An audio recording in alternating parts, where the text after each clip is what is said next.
जय हिंद दोस्तों। इस समय पूरे भारतवर्ष में अमृतकाल महोत्सव चल रहा है। जब से जो है 75वीं स्वतंत्रता दिवस का शुरुआत हुआ है, तभी से लगातार जो है इस पूरे भारतवर्ष में अमृतकाल महोत्सव चल रहा है। अमृतकाल महोत्सव के माध्यम से पूरे जो है भारतवर्ष के घर घर जो है तिरंगा लगाने का ये मुहिम चालू है और तमाम जगहों पर रैलियां जो है की जा रही है। आज जो है गोला से लगाए ककराही तक जो है एक विशाल जो है जन के द्वारा रैली निकाली गई थी, तिरंगा रैली। और इस तिरंगा रैली के बाद से तमाम लोग जो है यहाँ पर जिन्होंने इस गोला के धरती पर, गोला के थाने पर 1942 में प्रथम बार जो है तिरंगे झंडे जो लहराए थे, अंग्रेजों के जो झंडे थे उसको उखाड़ करके माननीय जो है स्वर्गीय केशभान राय जी हैं, इस सर जो है आप देख पा रहे हैं, माननीय श्री जो है राम लखन शुक्ल जी हैं। तो ये तमाम जो इस जो स्वतंत्रता सेनानी स्वतंत्रता के जो तमाम जो मुहिम है, इस मुहिम में इन्होंने अपनी बहुत बड़ी जो है भूमिका निभाई है।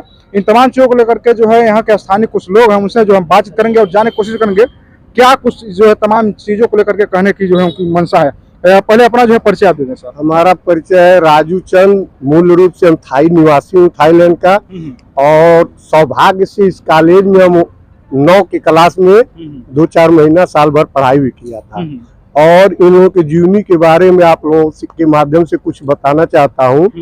स्वर्गीय श्री राम लखन शुक्ला जी, इनकी जीवनी आज भारत वर्ष में आप देखेंगे तो इस तरीके की जीवनी शायद ही किसी स्वतंत्रता संग्राम सेनानी के आगे या पीछे दिखाई दे, जिसको हम प्रकाश में आपके बीच में डालना चाहते हैं।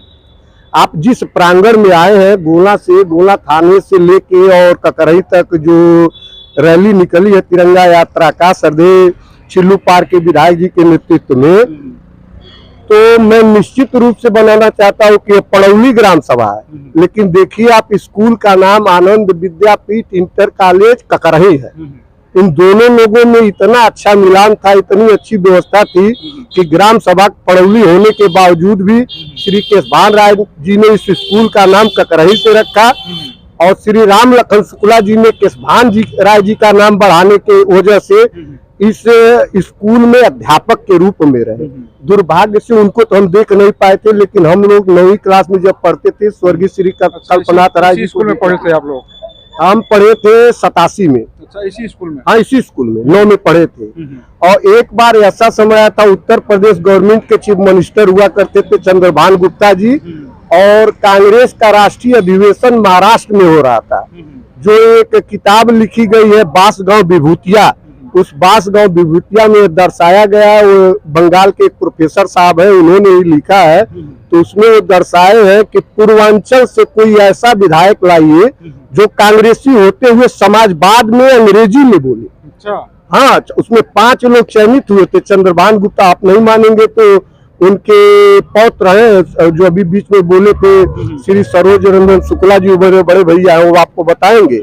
और वो अंग्रेजी में 1 घंटा भाषण दे रहे थे और 1 घंटा भाषण वही स्वर्गीय इंदिरा गांधी जी बैठ के सुन रही थी।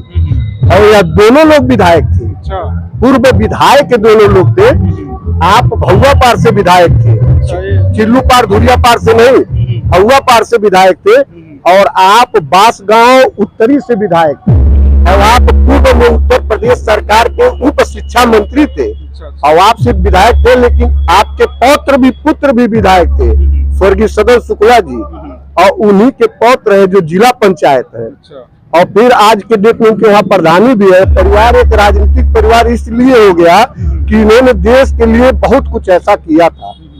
बाकी कुछ पूछिए, आप कठिन से कठिन सवाल पूछिए। तो कैसे जो है आपको पता चला है इन्होंने जो है स्वतंत्रता जो संग्राम है उसमें जो इन्होंने पार्टिसिपेट किया था? थोड़ा और करा दीजिए। मेरे बाबा भी स्वतंत्रता संग्राम सेनानी थे ना, लक्षण चंद जी हमारे बाबा थे, वो भी स्वतंत्रता संग्राम सेनानी थे, लेकिन वो आजाद हिंद फौज के सिपाही थे। चूंकि नेताजी सुभाष चंद्र बोस जी भारत की धरती से लड़ाई नहीं लड़े थे, वो लड़ाई थाईलैंड, सिंगापुर, जापान और ऐसे जहाँ प्रवासी रुके थे उन्हीं देश के माध्यम से लड़ते थे। तो उन्हीं के द्वारा बताई गई और क्षेत्र के लोगों के द्वारा बताई हुई बात है, और जो सच्चाई पूर्वक है। अभी आप जो है थाईलैंड में रह रहे हैं, तो कैसे यहाँ पर जो आना हुआ, थोड़ा इसके बारे में? हम हर चुनाव में आते हैं, हर लोगों से, क्षेत्रीय लोगों से मिलते हैं। हम सब एक अपने वहाँ मिनी थाई भी बनाए हैं। अच्छा। हाँ, कहाँ पे? पोखरी गांव में। आप जब गूगल सर्च करेंगे तो उसमें देखेंगे वो मिनी थाई भी है। हाँ जी। तो अभी जो है इनके परिजन में कौन कौन लोग हैं? वो थोड़ा देख इनके रहे हैं बारे ना, में सरोज रंजन शुक्ला जी बड़े भैया हैं, उनके पौत्र हैं। अच्छा। और उनकी औरत जो है इस ग्राम सभा ककरई की प्रधान है। इनके भी जो भतीजे हैं वही इस स्कूल के प्रबंधक हैं।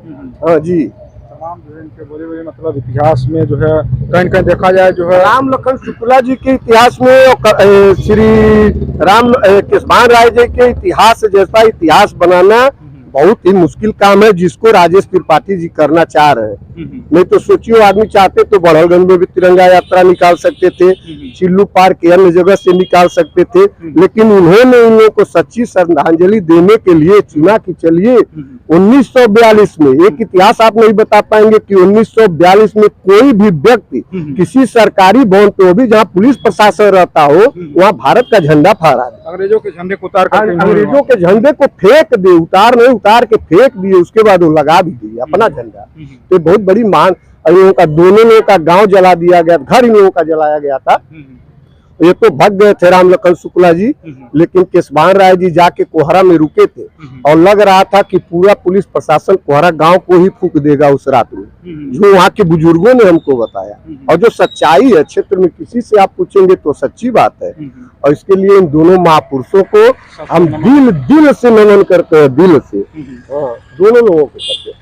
और देखिए, आपके मुख से एक बात निकल गई है कि मार्कंडे चंद जी, आज उन्हें भी सच्ची श्रद्धांजलि दे रहे हैं कि उन्होंने इस दोनों लोगों की मूर्ति स्थापित यहाँ पे की है। मार्कंडे चंद जी जब मंत्री थे उत्तर प्रदेश सरकार के, तो उन्होंने ही मूर्ति स्थापना की थी। मार्कंडे चंद जी जो तमाम मूर्तियां लगवाई हैं दोनों लोगों का अपने, जैसे उस समय मंत्री थे, किस विभाग के मंत्री थे, उसी मंत्री विभाग मंत्रालय के द्वारा मूर्ति लगवाए थे। जी चलिए, बहुत बहुत जो है धन्यवाद। एक बार अपना परिचय और दे दीजिए आप। राजू चंद, हम मूल रूप से थाई निवासी है, लेकिन हमारा घर ग्राम सभा पोखरी गांव में। शुक्ला जी से पूछ लीजिए, अगर नहीं मानेंगे तो बता दीजिए। तो ये थे राजू चंद जी, जिन्होंने बताया कि तमाम जो विभूतियां हैं, जिनके माध्यम से 1942 में गोला थाना में अंग्रेजों के झंडे को उखाड़ करके फेंक देने के बाद से जो भारतीय तिरंगा है उसको जो है उस थाने पर जो है लहराया गया था। आप देख पा रहे हैं हमारे बगल में जो है केशवान राय जी हैं, और इनके आत्मा को और इनको जो है सद नमन है। और साथ ही साथ इधर देख पा रहे हैं पंडित राम लखन शुक्ल जी हैं, जिनके बारे में इन्होंने तमाम जो चीजें थी इन्होंने बताया है आज। और ये वीडियो कैसा लगा है, सेशन कैसा लगा, कमेंट बॉक्स के माध्यम से अपनी राय दीजिएगा।